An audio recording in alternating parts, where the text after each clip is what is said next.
Au clair de Dieu, on y voit plus haut, on y voit bien mieux, et tout est très beau. Les chandelles mortes vont se rallumer. Jésus à ta porte, viens nous éclairer. Au nom du Père et du Fils et du Saint-Esprit, ainsi soit-il. Donc le péché mortel, les chandelles mortes, les chandelles mortes. Est-ce que c'est ça, les chandelles mortes? Ah ben c'est ce que je viens de chanter. On va chanter un autre. Ton bout de chandelle est bientôt éteint, le péché mortel nous ronge le frein. Donc, j'avais, ce matin, je désirais venir, mais je n'ai pas eu le temps, j'ai été pris par plusieurs choses, des bonnes choses. Et donc, comment se fait-il? On ne voit rien là. J'ai été pris par différentes choses, et donc j'ai dû retarder un petit peu. Et puis malheureusement, à midi, j'ai entendu des mauvaises paroles.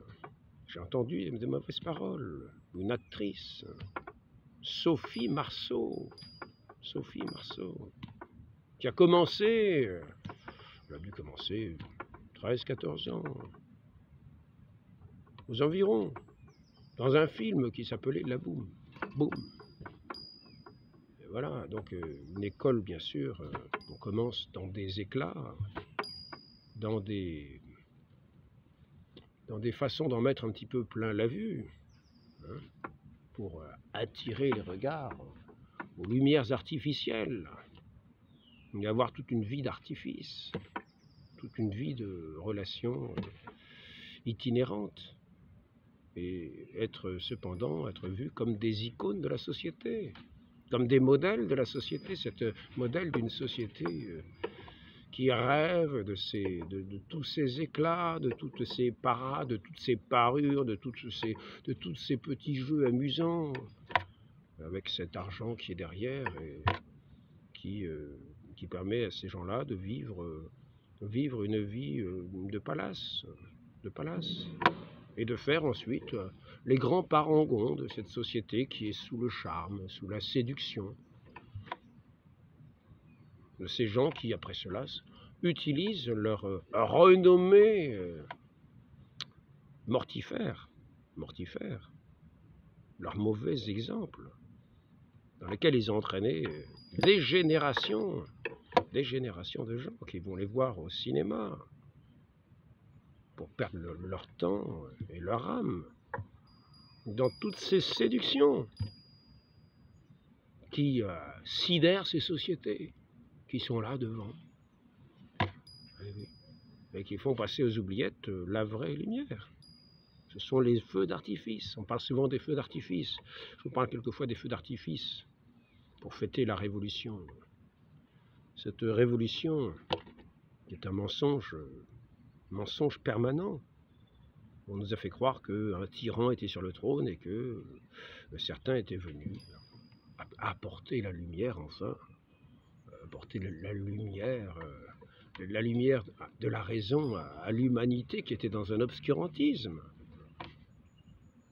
Les gens avaient le mérite de travailler, d'avoir l'argent de leur salaire, de mériter ce qu'ils gagnaient à la sueur de leur front. C'était une vie assez juste. Et toute la société était basée ainsi.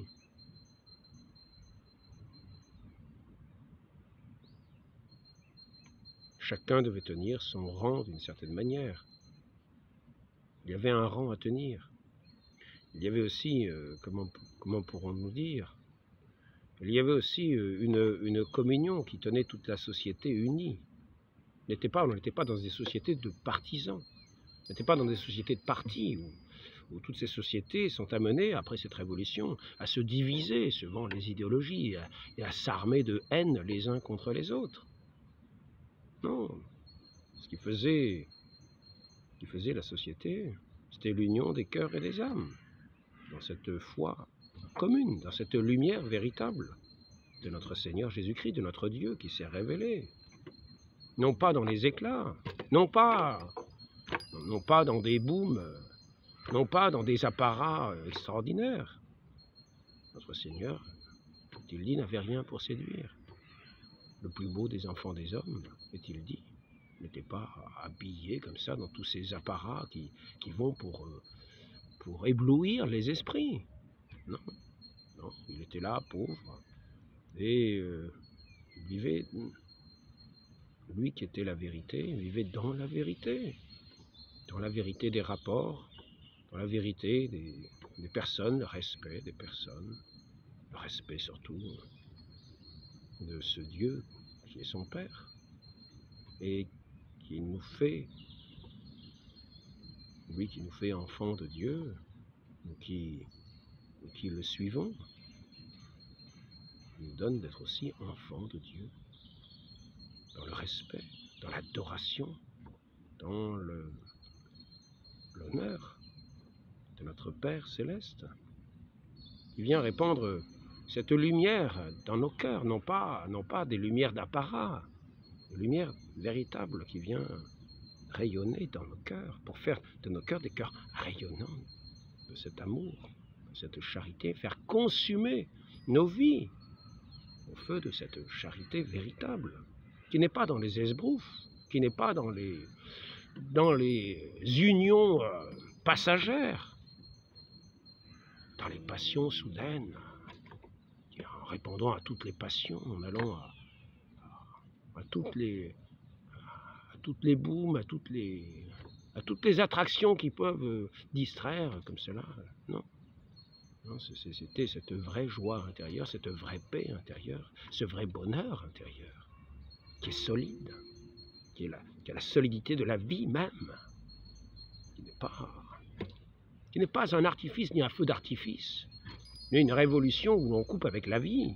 Non, car quand on est établi sur la vie et qu'on fait une révolution, on se coupe de la vie.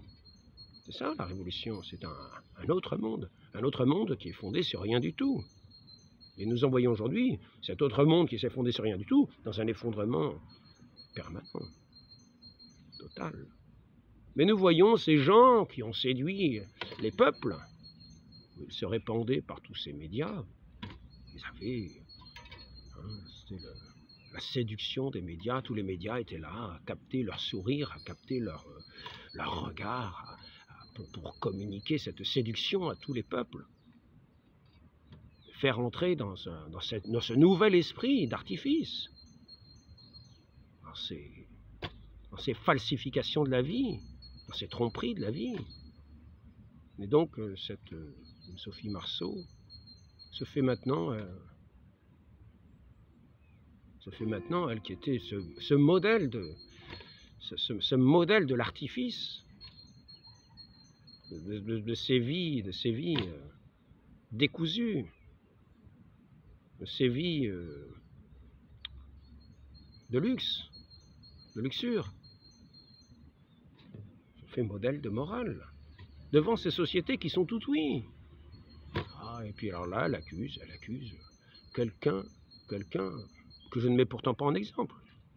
Je crois qu'il a plus ou moins une assez grande influence au Parlement. Et apparemment, il ne serait pas pour inscrire l'avortement dans la Constitution française. Alors il est attaqué par cette dame qui, évidemment, en tant que dans son exemple, n'a rien de respectueux. Elle est en rien respectable dans sa vie d'exemple, où elle a amené toutes les personnes qui sont tombées sous sa séduction à être égarées, et à arriver des sociétés où nous en sommes, avec un avortement qui s'est répandu comme un fruit de cette société. C'est-à-dire qu'il n'y a même plus le respect de la vie. La jouissance permanente du regard des yeux, des spectacles, des sens, dans tous les sens. Un égarement de la raison permanent. Et donc cette parole sortie de sa bouche fait encore l'autorité sur tous ceux qui sont sous cette séduction. Avec tous ces acteurs qui se côtoient et qui sont les grands parangons de ces sociétés. Ces prophètes de ces sociétés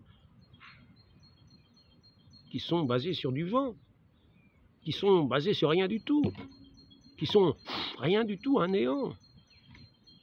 Et nous en voyons aujourd'hui le fruit, ce que les anciens avaient bâti dans la foi et le travail. Tout cela le dilapide, l'ont dilapidé en un rien.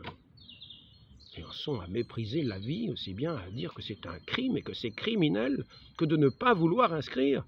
C'est criminel, dit-elle, de ne pas vouloir inscrire l'avortement dans la Constitution. C'est criminel. Ce sont des criminels parce qu'ils mettent la vie des femmes qui vont avorter en danger. Toutes ces personnes-là qui ont invité à avoir une société, à une vie complètement dévergondée, vont ensuite dire que c'est criminel de ne pas mettre d'avortement, qui est la conséquence de toutes ces idylles passagères, de gens qui agissent sans conséquence, sans conscience et sans conséquence, qui usent des uns et des autres au gré de leur fantaisie, et qui invitent à faire de même. Toute une société, toute une jeunesse qui ne connaissent rien. Leur éducation est formée par ces médias, où ils sont les rois des médias, parce que c'est la parade permanente.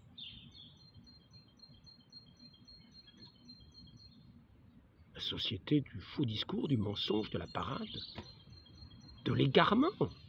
Un petit peu comme Saint Jean-Baptiste qui a été accusé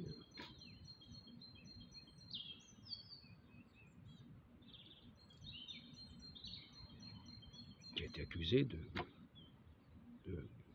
se mêler de choses qui allaient contre la façon de vivre de Hérodiade. Hérodiade qui l'accuse d'être une mauvaise personne et lui fait couper la tête. Voilà où nous en sommes dans nos sociétés. Ceux qui résistent à leur société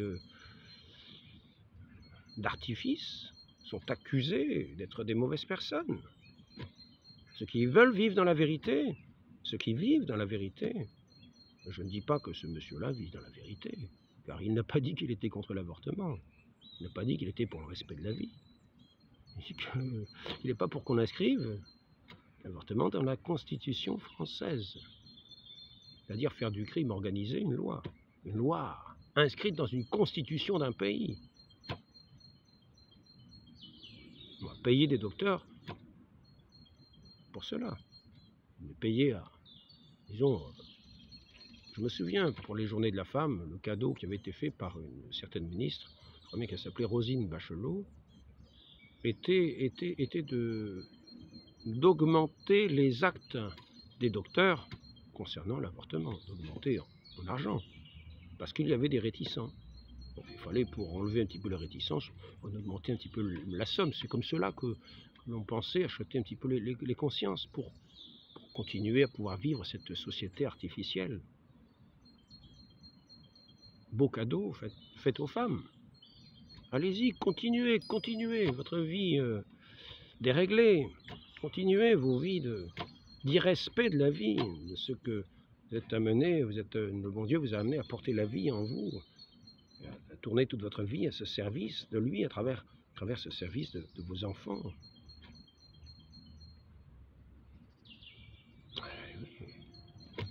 Et là, nous en sommes à l'inverse, à l'inconséquence. Et après ça, penser que l'avortement, non, ce n'est rien, ça c'est un petit... non, c'est juste une petite formalité. L'avortement, non, ce n'est rien, c'est qu'une petite formalité. Non, le principal, on fait la fête, etc. L'avortement, il faut quand même bien y passer un petit peu, de temps chez le docteur de temps en temps pour qu'il fasse son petit acte. Hein, voilà. Donc, voilà, nous en sommes là, et là, nous pouvons bien dire, la chandelle est morte. La chandelle est morte, le feu est éteint, il n'y a plus de lumière. Les œuvres divines, terminées, c'est les œuvres infernales. Quelle bénédiction pourrons nous faire? Nous pourrons bénir ces gens pour qui sont des créatures de Dieu, mais pas leurs œuvres. ni leur propagande, ni leur parade, ni leur égarement. Non. Non, nous pourrons bénir ces gens en tant que ce sont des créatures de Dieu, qu'il n'y a, en tant que créatures de Dieu, rien de mauvais que Dieu ait fait en eux. Par contre, eux font le mal et ça, nous n'avons pas à le bénir. Nous ne pouvons pas le bénir. Et nous avons au contraire, à nous en détourner pour vivre dans la vérité, dans la reconnaissance de ce qui est, dans la vie, dans la lumière de celui qui est mort sur une croix pour être notre vie, pour se donner à nous comme un pain vivant, comme le pain vivant de nos âmes. Il s'est livré pour nous sur cette croix, comme le pain vivant de nos âmes. Il nous a donné sa vie pour que nous le recevions. Non pas une vie d'apparat, non pas une vie des idylles passagères, non. Non, il nous a donné sa vie, une fois pour toutes. Et il ne nous l'a pas reprise. Il nous a donné sa vie, parce que l'amour est indestructible. L'amour véritable ne passe pas. L'amour qu'on se donne les uns aux autres ne passe pas.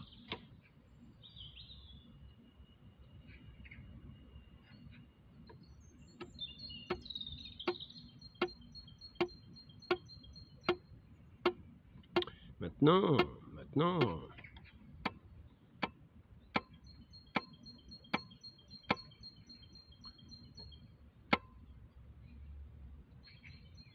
je reprendrai peut-être un couplet. Au clair de la lune, la terre est bien folle.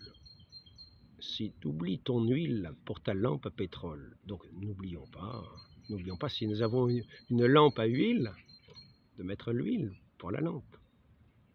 Allume ta chandelle, tiens ta lampe allumée, Jésus est la lumière, tu seras éclairé. Alors maintenant, il s'agit de voir ce qu'est une chandelle, parce que nous sommes aujourd'hui à la chandeleur. Alors nous allons changer, nous allons passer d'une société, d'une vie artificielle à une vie réelle, à la vie telle qu'elle est, telle que nous devons la voir devant Dieu, telle que Dieu l'a voulu, mais pour nous, telle à l'image d'une chandelle allumée.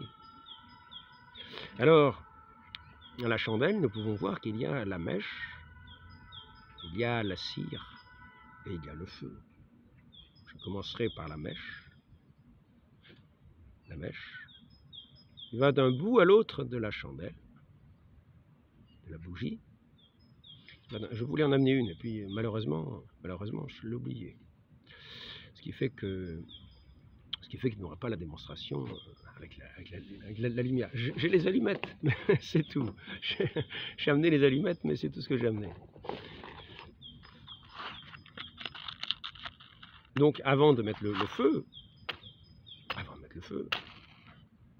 ben, il vaut mieux avoir la chandelle, sinon le feu il n'a rien à consumer.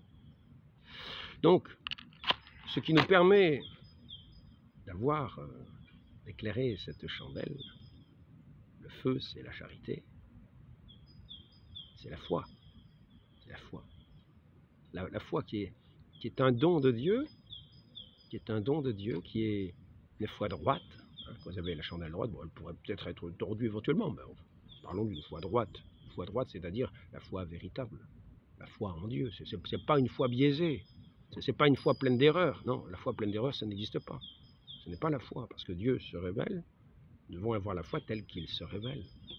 Et ainsi, nous écoutons sa parole, et cette parole, pourrait-on dire, c'est ce qui constitue cette chandelle, cette mèche au fond de nous que nous avons. Et nous allumons cette mèche par l'amour, la charité. La charité. Donc nous allumons cette mèche qui va brûler. Mais nous voyons aussi qu'il y a un autre composant, c'est la cire. La cire. Parce que si vous ne mettez pas la cire, la mèche ne va pas faire long feu. Elle va être comme cette allumette. Ça ne va pas faire le long feu. Mais si vous mettez la cire, eh bien là, ce feu de la charité va durer. Par cette foi qui est comme la colonne vertébrale de cette lampe, de cette chandelle qui de part en part renferme cette foi. Et donc nous verrons là que la foi rayonne par les œuvres. Cette chandelle, ce sont les œuvres. Ce sont les œuvres. Et ainsi, nous voyons que les trois joints nous permettent de vivre de cette foi dans la charité. Et cette charité s'exprime dans les œuvres. Et cette vie que nous consumons dans la charité, dans l'amour vrai, dans la foi, dans celui qui est la vérité, qui est l'amour, et qui vient sur cette terre comme un feu pour se répandre comme un feu, va faire que nous consumons nos vies comme cette vive flamme d'amour, à travers toutes les œuvres de la charité, dans cette foi que nous recevons de notre Dieu, dans sa parole, que nous gardons si nous l'aimons, et qui est comme constitutif de nous.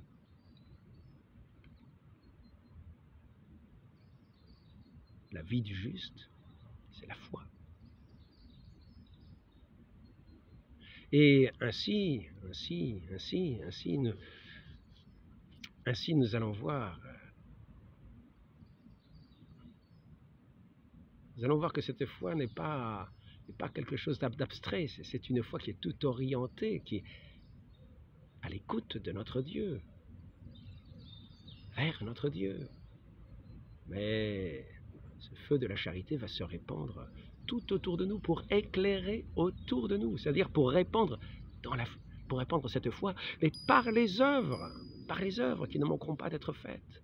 C'est ainsi que nous consumons notre vie, ici-bas, dans cet amour vrai, dans cette lumière de Dieu, dans cette lumière véritable qui n'est pas un feu d'artifice, qui est toute notre vie, tout notre être, et ainsi nous consumons ici-bas notre vie dans cette charité, jusqu'à notre dernier souffle, jusqu'à ce que nous soyons entièrement consumés en Dieu. Non pas dans des paroles vaines, non pas dans des apparats, non, dans cette vraie foi, dans cette vraie charité, dans cette vraie où l'on est consumé. Notre vie est tout entière consumée dans cet amour véritable. Et c'est cela qui éclaire notre nuit, véritablement.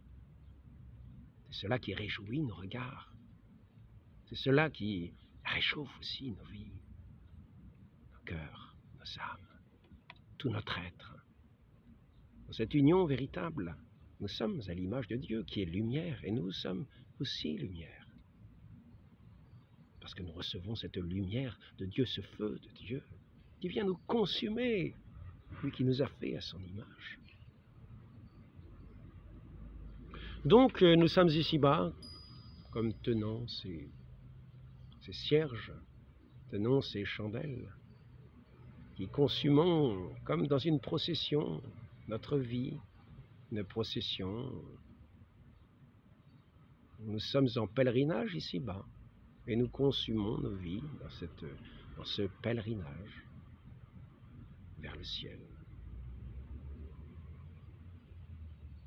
Nous cherchons la vie, la gloire et la paix qui ne passera jamais. Et ainsi, nous cherchons le ciel. Nous nous dirigeons vers le ciel. Nous allons vers ce ciel d'éternité. Et lorsque nous serons entièrement consumés ici-bas, nous aurons cette légèreté. Et nous verrons si nous avons vraiment été consumés. Nous pouvons être consumés entièrement jusqu'au bout, jusqu'à ce qu'il ne reste rien de nous-mêmes.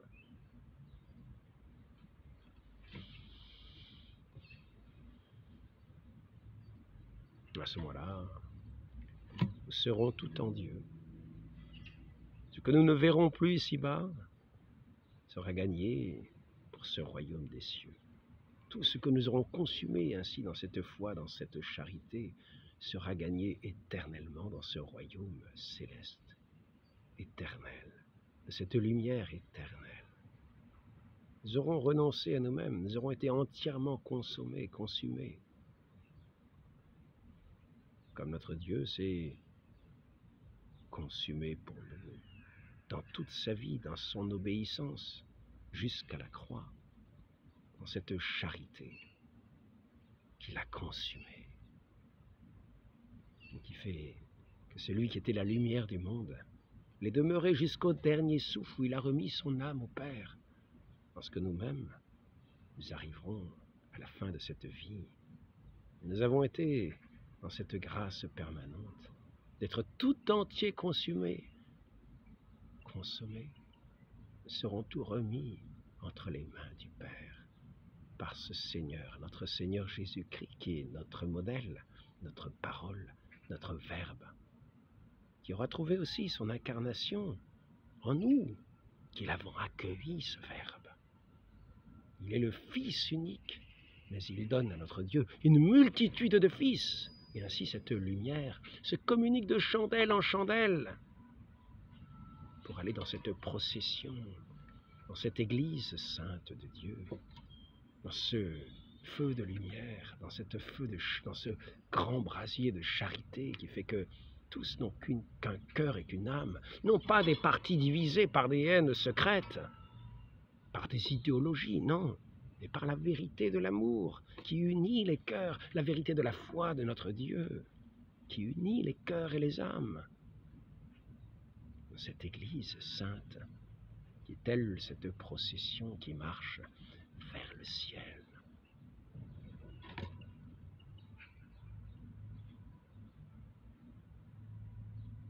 « 40 jours après la nativité de notre Seigneur est présenté au temple dans les mains du vieillard Siméon, le temple d'Israël. Le temple d'Israël. Certains vont dire, oui, mais vous comprenez, Saint Joseph n'était pas vraiment son père, c'était qu'un père putatif. Donc est-il vraiment israélite, ce Jésus? Est-il vraiment de la tribu de Juda? Certains disent cela. Mais nous voyons dans ce récit que, effectivement, il est bien de la tribu de Juda, il est bien du peuple d'Israël. Par sa Sainte Mère qui est déjà elle-même d'Israël, mais s'il fallait qu'il le soit par Saint Joseph, étant donné qu'il vient à ce temple, comme tout Israélite, dans le temps prescrit par la loi, c'est bien la démonstration qu'il est bien ce fils d'Israël. Et il faut bien qu'il soit d'une tribu, lui qui est de la tribu de Juda. Donc nous avons ici la démonstration que notre Seigneur est bien venu chez les siens, comme le dit l'Écriture. Et les siens ne l'ont pas reçu. Il a été reçu au temple par ce vieillard Siméon qui était toute l'attente d'Israël, qui attendait le Messie, la lumière du monde, pour éclairer les nations, tel qu'il est dit. Et ce vieillard Siméon est là pour recevoir la lumière qui était attendue par Israël. Et il a pris cet enfant Dieu dans ses bras et il a vu celui qui était la lumière du monde, disant par après, maintenant, ô maître, puissant, tu peux laisser ton serviteur s'en aller, car mes yeux ont vu celui qu'Israël attendait. J'ai même oublié le cantique de Siméon. En gros, c'est cela. Maintenant, maître souverain, tu peux laisser ton serviteur s'en aller en paix selon ta parole, car mes yeux ont vu le salut que tu préparais la face des peuples, lumière qui se révèle aux nations et donne gloire à ton peuple Israël. Parce qu'effectivement, notre Seigneur était promis à ce peuple d'Israël, il est venu chez les siens, il est venu dans ce peuple. Il est venu dans ce peuple reconnu comme l'un des siens, le premier-né, le premier-né du sein de sa mère, qui est aussi d'ailleurs le premier et le dernier. Comme notre Seigneur le répète sans cesse dans l'Évangile, les premiers sont les derniers. Pour ceux qui voudraient s'imaginer qu'il y a encore toute une suite d'enfants, la très sainte Vierge Marie, les autres enfants, ce sont nous. Ce sont nous qui sommes nés de cette grâce divine. Nous qui, comme le vieillard Siméon, ce peuple d'Israël, avons reçu le Sauveur, non seulement dans nos bras, mais dans nos cœurs. en le recevant sur notre bouche, dans notre bouche, dans la Sainte Communion où il descend du ciel. Se matérialise sous les espèces du pain pour venir en nous comme notre pain vivant. Et la prophétesse Anne aussi était là en attente. Ainsi, le peuple d'Israël a vu venir son prophète, celui qui était attendu, et l'a reconnu. Inspirés par le Saint-Esprit, ils ont été présents pour voir dans ce temple d'Israël celui qui venait se plier aux lois d'Israël, sa Sainte Mère qui venait accomplir ces lois de la purification, elle qui était la toute pure, mais elle venait elle aussi obéir aux lois d'Israël. Ainsi,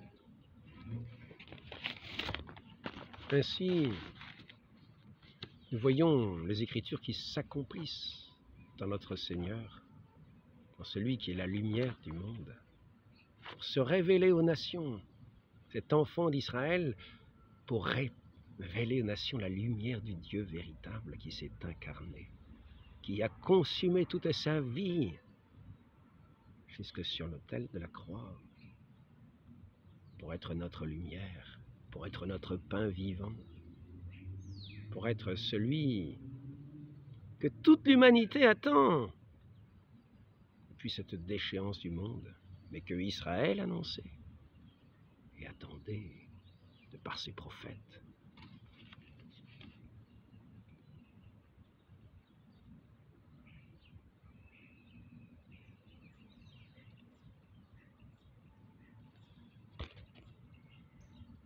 Ainsi, nous n'attendons pas à voir, nécessairement attendre ce que nous attendons du profond du cœur dans toutes les parades que le monde propose au mépris de la vie.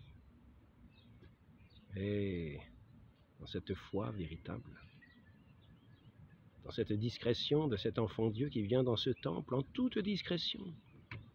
Mais il y faut vraiment l'appel de l'Esprit Saint, la réponse à l'Esprit Saint pour aller à sa rencontre, le reconnaître, le prendre dans ses bras, le porter, avoir vu celui que nous attendons et pouvoir dire ensuite: maintenant, ô Maître souverain, tu peux laisser ton serviteur s'en aller, car mes cieux ont vu le salut.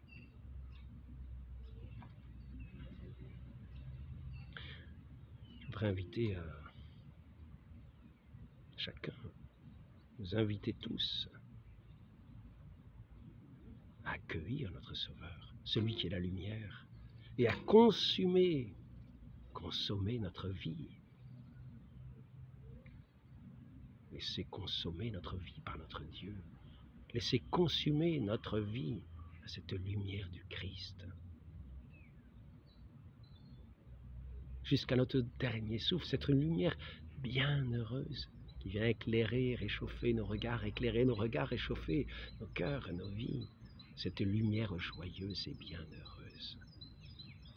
Demandons à la très sainte Vierge Marie, elle qui a porté son enfance, et Saint Joseph jusqu'à ce temple, pour le porter dans les bras de ce vieillard Siméon, le transmettre, qu'elle nous le transmette aussi à nous. Nous qui sommes dans l'attente toujours, qui veillons pour garder nos lampes allumées, qui sommes dans l'attente de recevoir toujours, à chaque instant, ce Sauveur du monde, celui qui est cette lumière de laquelle nous nous recevons, et que toute notre vie, non seulement reflète, mais notre vie elle-même, à son image, doit être consumée dans cette lumière bienheureuse, dans cette douce lumière bienheureuse, dans cette communion des cœurs, dans cette sainte procession de toute son Église vers le ciel éternel et bienheureux, ainsi soit-il. Ô Marie conçue sans péché, priez pour nous qui avons recours à vous. Je voudrais lire une prière d'une neuvaine qui est à Notre-Dame des miracles et des vertus à Rennes, une neuvaine pour la paix. C'est une neuvaine à la suite de ce miracle. Je crois bien que c'est en 1356, le 8 février. Les Anglais assiégeaient Rennes. La Vierge Marie a alerté les Rennais que les Anglais étaient en train de creuser un souterrain qu'ils allaient bientôt déboucher à l'intérieur de la ville. Elle a montré le lieu et on a pu repousser les Anglais. Priez pour paix, douce Vierge Marie, Reine des cieux et du monde maîtresse. Faites prier par votre courtoisie, saints et saintes, et prenez votre adresse vers votre Fils, requérant sa hautesse, qu'il lui plaise à son peuple regarder de son sang, que de son sang il a voulu racheter. En déboutant guerre qui tout dévoie, de prière ne nous veuillez lasser, ne vous veuillez lasser. Pour paix, priez pour paix, le vrai trésor de joie. Ainsi soit-il, au nom du Père et du Fils et du Saint-Esprit, ainsi soit-il.